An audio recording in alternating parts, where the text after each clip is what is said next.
This is Kugan Cassius for IFLTV. Big Bird. Sorry? Big Bird. Big Bird. Bosh. Sesame. What? Big Minge Energy. Wait. You've not heard of that? No, I have not heard Big of Minge Energy. No. I don't wish to discuss words like that. This is, I mean, what is going on? Sorry. Kugan Cassius for IFLTV. Eddie Hearn, who's looking super trendy in Riyadh today. Thank you. Who's wearing? I've got to be honest with you. In Manchester, I ran out. You know, I live out of a suitcase, right? I ran out of clothes, so I popped into Zara, picked up a few bits. A lovely little black jacket with the white sleeves. Wore it to Man City. The DMs, geezers, want to know where I got it. The answer is Zara. This one as well, right? Apparently, Combs already got this one. He comes up to me earlier. He goes, "Tell me the truth, there. Did you buy that because you saw me wearing it?" I was like, "Oh yeah, yeah. Whenever I see you in St. Colm, I just go straight to the shops to buy it." No, this is a little Zara number. We've landed in Riyadh. Card of the year, February 22nd. We're ready, baby. Question: do you know what the last crescendo means? Yes. Explain it to us. Yeah. Sorry? First person we've asked that knows what it means. What? Pardon, said him, pardon. The pardon hadn't certain. Last crescendo. Last crescendo means the last big build-up. No, what is a crescendo? Crescendo is the build-up, the rising of, the rising. I mean, the rising of the momentum of the... You don't know, do you? What it is, I know what a crescendo is. What is Something getting louder. That's a crescendo.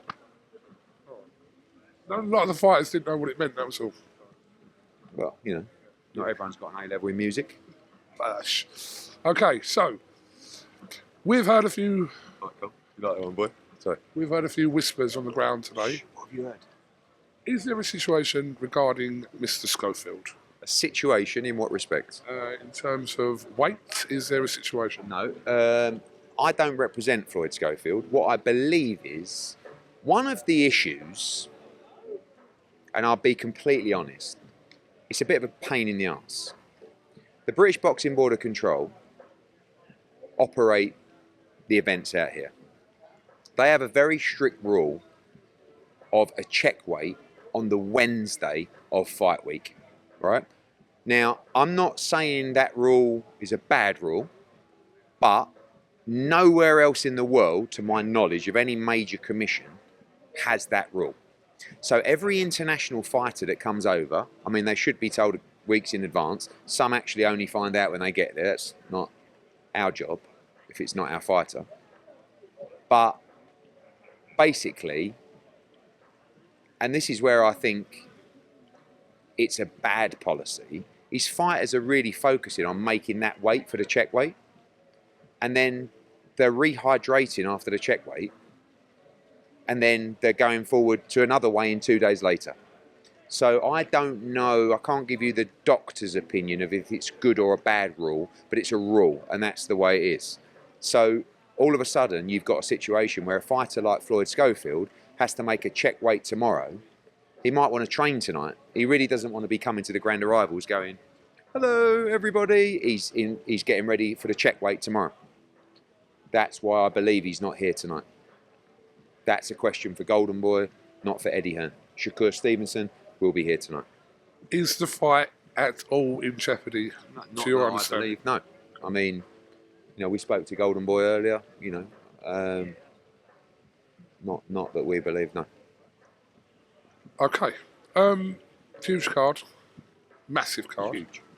Are we going over the top by saying it is the best card ever seen in boxing? I certainly, since I've been working in boxing, which is 15 years. How does it compare to Rule Britannia? That's a good point. Yeah, no, it's better than Rule Britannia. Rule Britannia was a great cut. Great cut. No, look, we've never seen... I mean, I think if you ask the likes of Frank Warren, particularly Bob Arum, you go back to days of like the Hagler card, I don't know, was there ever... In my opinion, no. How can there be? This is a fight where every fight is a network headliner. Do you know what I'm saying? There isn't a fight on the card that wouldn't headline its own event in any market, you know, US, UK, with any of the broadcasters that people work with. So, no, phenomenal card. To be honest with you, I can't wait. I mean, we've got 4 fights on the card. For me, I'm also just as excited as the fights and the fighters that we don't represent on the card. I can't wait for Zhang against Cabia. I ain't got no skin in that game. I can't wait for Adames against Hamza Shearez, for Dubois against Parker. I mean, I love it. Hello there. Big Frank, Um, what have you made of this contrasting stories about how the Schofield family and the Stevenson family are aligned? what the one? My uncle is best friends with Shakur's dad. Shakur goes, we don't know any of their family. I don't know. Who knows? He said, listen, I've got to say, I really like Floyd Schofield and his dad. Listen, they've got their backs against the wall. Fair play. They've come over. They're trying to be great against, in my opinion, a pound-for-pound quality fighter. And they're rolling the dice. Good luck to them. And I like all the chat, both ways. I saw your interviews. Yeah, good. Fair play to Floyd Schofield. I think it's going to be a good fight. It's not going to be an easy fight. Dubois-Parker, who do you think is going to win? Who do you want to win? I think on paper you would have to say that Dubois is a favourite right now. But I think I've just got to find... Listen, Daniel Dubois, who I think is great, right? I think he's absolutely hilarious in a good way. Like, honestly, I think actually, if you can showcase that personality, and people might say, oh, he don't say a lot. No, trust me, he's a funny fucker, Dubois. Really funny. Really, really funny. In this situation, with this kind of momentum that he's got, and this kind of money that he's come into, it goes one or two ways. It brings you on as a fighter, and you go to the next level, or your head falls off. And I don't know which one it is. So he might go in there Saturday off the back of the AJ victory and be an even better fighter, a more confident fighter, a more complete fighter. Or he's gone to Brazil, he's had 5 or 6 weeks out there, he's absolutely caked and he's just lost his head. I don't know. I don't see it being the latter, but Joe Parker's for real.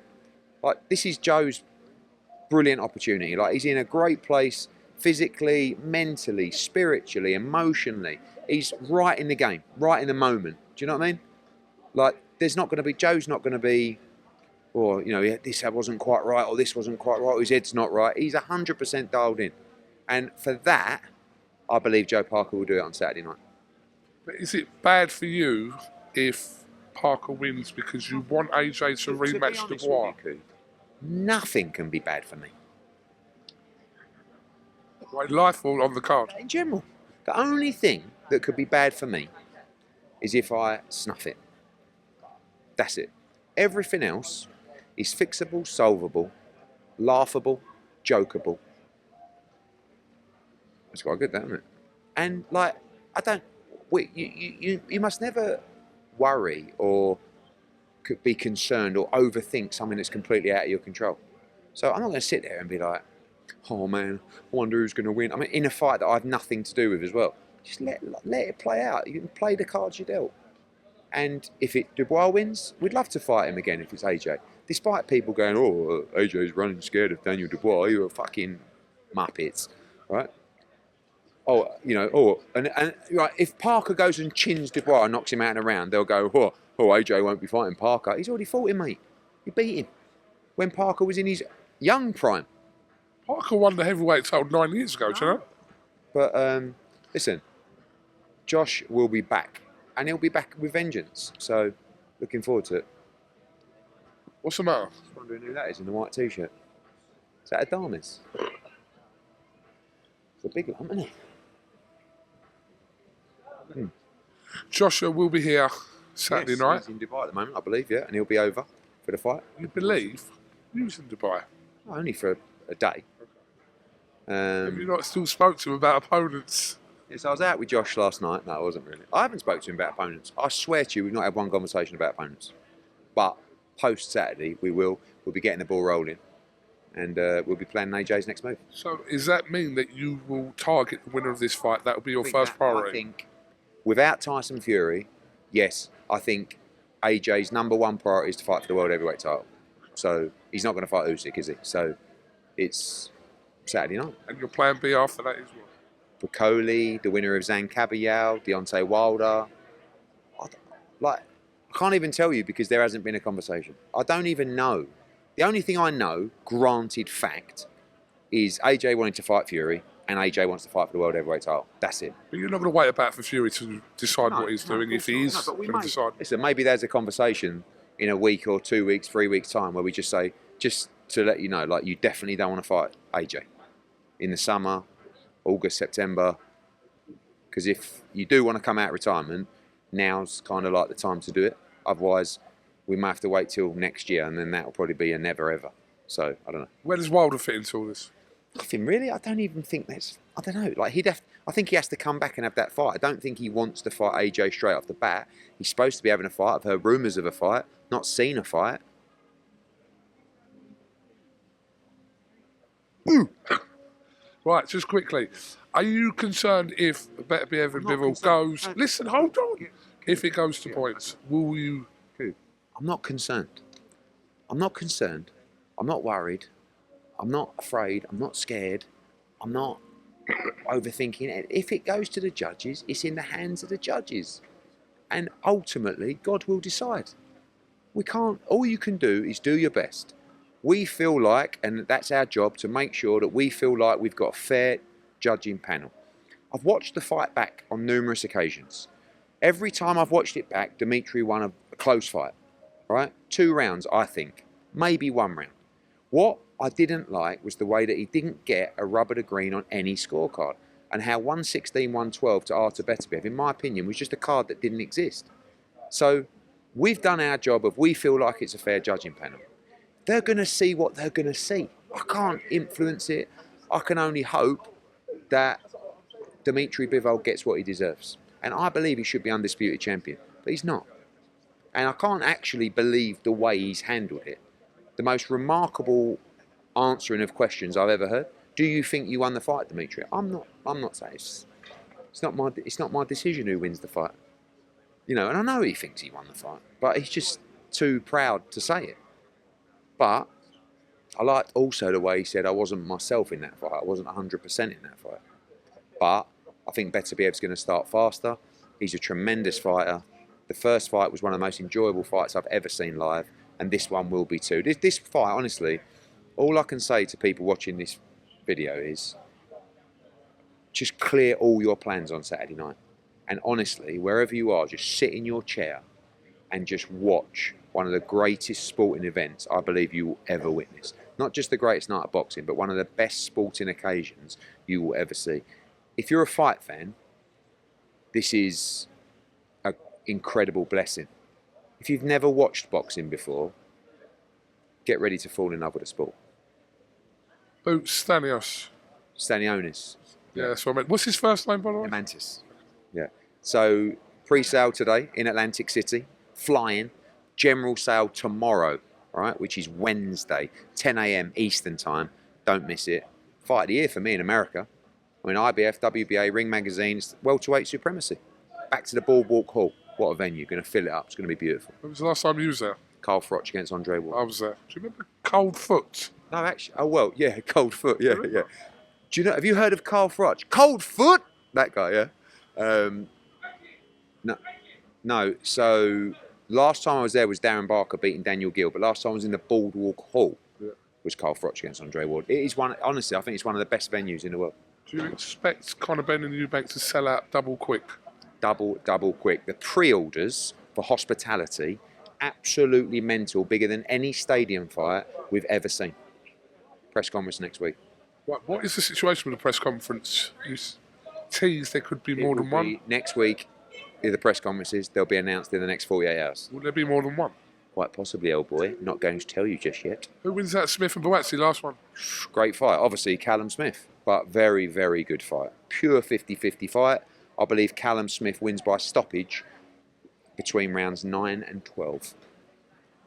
Interesting. Eddie Hearn, thank you very much. You've got to sit down with Colm this week as well. 40 minutes. Colm or Colm? Matty Lawless just booked you in. What, Colm? How can it be Colm when it's C-O-L-M? Because it's Irish, mate. There's no I. Yeah, but it's Irish. Arash? It's C-O-L-M. Yeah, and it's Colm. I've told you, and you still call me Colm. Colm? How can it be anything else other than Colm? Horrendous. See you soon. He never knew. Bush.